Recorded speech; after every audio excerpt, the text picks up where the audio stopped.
আসসালামু আলাইকুম সম্মানিত ভিউয়ার্স, সকলে কেমন আছেন? আশা রাখি আল্লাহর অশেষ রহমতে সবাই ভালো আছেন। তো আমি চলে এসেছি মক্কায় উমরা করতে। এটা আমার প্রথম উমরা, জীবনে প্রথম আমি মক্কায় এসেছি উমরা করতে। আর এই সুন্দর দৃশ্যটি আমি সুন্দরভাবে ক্যামেরা বন্দি করতেছি আপনাদের জন্য দেখাবো বলে। তো সকলেই দেখতে পাচ্ছেন আমার ক্যামেরার সামনে লক্ষ লক্ষ মুসলিম ভাই ও বোনেরা তারা উমরায় তোয়াফ করতেছে, দেখতে পাচ্ছেন। দেখুন যে কত সুন্দর করে লক্ষ লক্ষ মুসলিম ভাই ও বোনেরা একসাথে এখানে মক্কায় হেরামে তোয়াফ করতেছে, দেখতেই পাচ্ছেন। দেখুন এখানে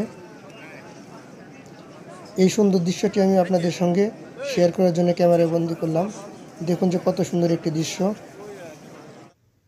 আর এখানে দেখতে পাচ্ছেন এই যে মক্কার সবচেয়ে বড় টাওয়ার, এটি যে ঘড়ি আছে, এই ঘড়ির দীর্ঘ 10 কিলো দূরে থেকে এই ঘড়ির সময় দেখা যায়। এটা মক্কার সবচেয়ে বড় ঘড়ি। মক্কায় উমরা শেষে আমি অলরেডি চলে এসেছি মদিনা মনোয়ারায়, মসজিদে নববী, যেখানে আমাদের নবী হজরত মুহাম্মদ সাল্লাল্লাহু আলাইহি সাল্লাম শায়িত আছে, যার রওজা মোবারক এখানে অবস্থিত।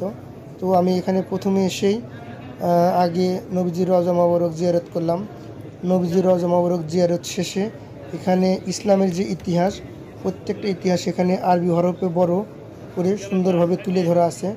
বিষয়টা হচ্ছিল আমি আরবি পড়াশোনা জানি না, তাই আপনাদের মাঝখানে এখানে কী লেখা আছে এই বিষয়টা আমি জানাতে পারলাম না। তবে যারা মুসলিম এবং আরবিয়ান আছে তারা এই প্রত্যেকটা আরবি লেখা এখানে দেখে দেখে পড়তেছে এবং আমি শুনতেছি, কিন্তু এর অর্থ কী আমি তো পুরোটা বুঝি না, তাই বিদায় আপনাদের মাঝখানে সম্পূর্ণ আমি এখানে বিবরণ দিতে পারলাম না। তবে আমি যতটুকু শুনলাম এখানে হজরত মুহাম্মদ সাল্লাল্লাহু আলাইহি সাল্লামের জীবন বৃত্তান্ত আছে এবং হজরত মুহাম্মদ সাল্লাল্লাহু আলাইহি সাল্লামের পাশে আরও 2-3টি কবর আছে।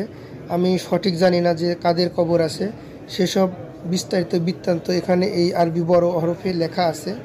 তো কার কার কবর আছে আমার এতটা সঠিক জানা নাই, যেটা জানা নাই সেটা আপনাদের মাঝখানে বলতে পারলাম না।